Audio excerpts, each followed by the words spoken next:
Good afternoon, everyone. We at Springdale School, Dholakua, are privileged to be a part of the Global Empathy Summit 2022.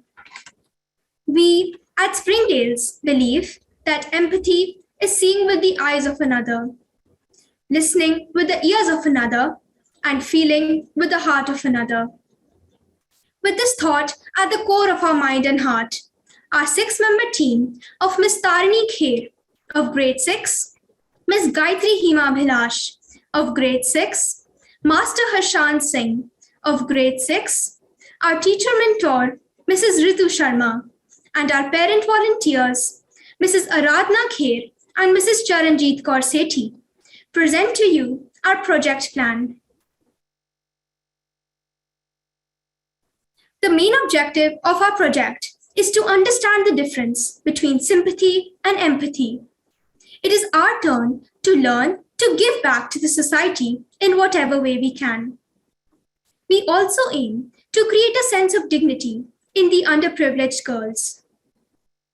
To give them a goal, which could be a career for them, is also one of our objectives. We aim to improve their physical as well as mental health. Our plan is also to empower them to be able to stand up for themselves and to discover the hidden talents of many who are often shadowed in poverty. I now invite my friend Gayatri to elaborate on the action plan. As small steps lead to big accomplishments, we plan to start with a small group of 20 underprivileged girls from the Shriram JJ camp, Dholakua, adjacent to our school, as our vision is to reciprocate to the society. Our first step will be to convince the parents of these girls to send them for our sessions. It is definitely not going to be an easy task, but we are very optimistic about it. Challenges inspire us even more and give us the much required adrenaline rush. We plan to organize sessions in our school playground thrice a week in the evenings, under the guidance of the physical education teachers of our school, duly supported by our mothers. Duration of each session will be an hour.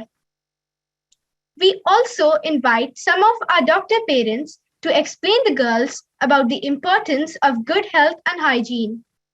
Stamina building sessions and storytelling sessions about famous Indian sportswomen will also be conducted. To begin with, we are looking at track and field events, badminton, basketball, etc. to be pursued with the girls. Way forward.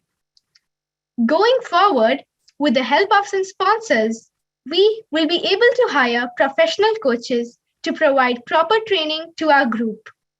We also plan to approach parents who can donate for sports equipment and help us provide healthy and nutritious food too.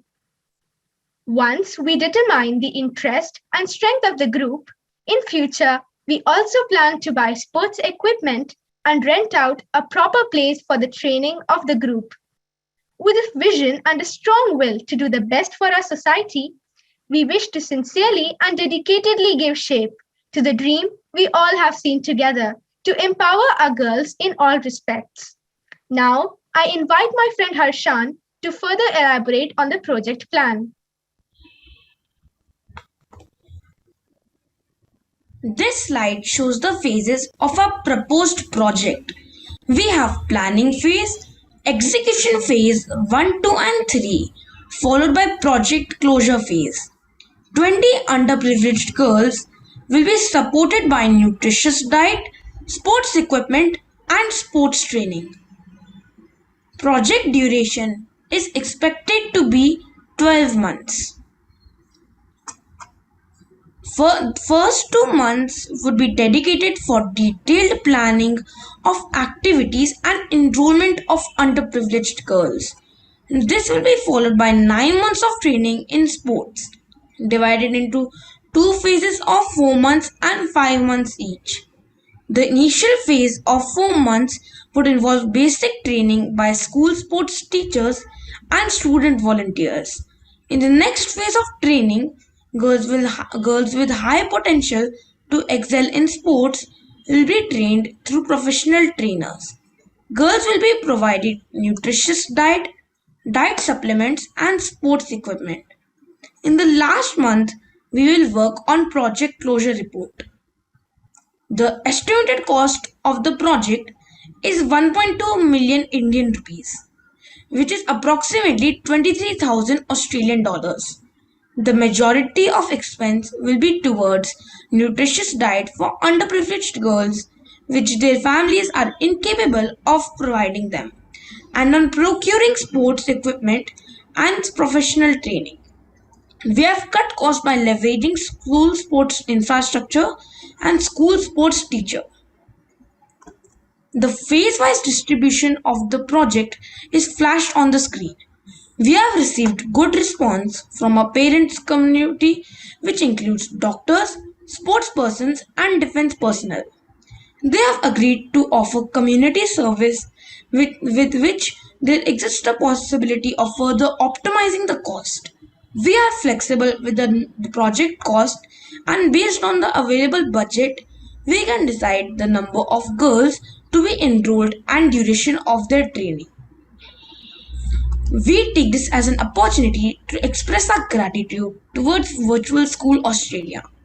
We look forward for support to pursue this project where our little hands will join together for a bigger cause.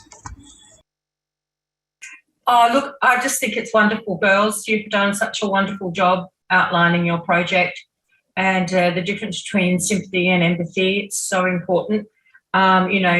What you're doing is fostering dignity and trying to empower people so that they can use their skills for the good of others as well, not only for themselves, but for others. So I like that you've limited it to 20 girls because I think that's an achievable goal. So you've done a magnificent job in putting this project together. Well done. I've learned so much. It's been absolutely fabulous what I've learned from the students. And it really is, it's problem-based learning, isn't it? It's actually practical learning. They're learning how to undertake projects which are going to last them a lifetime as they grow into adulthood. They've got all the skills for contributing so positively to society. It's been absolutely wonderful listening to the 10 projects. I really do appreciate having been invited to this conference and having witnessed so much.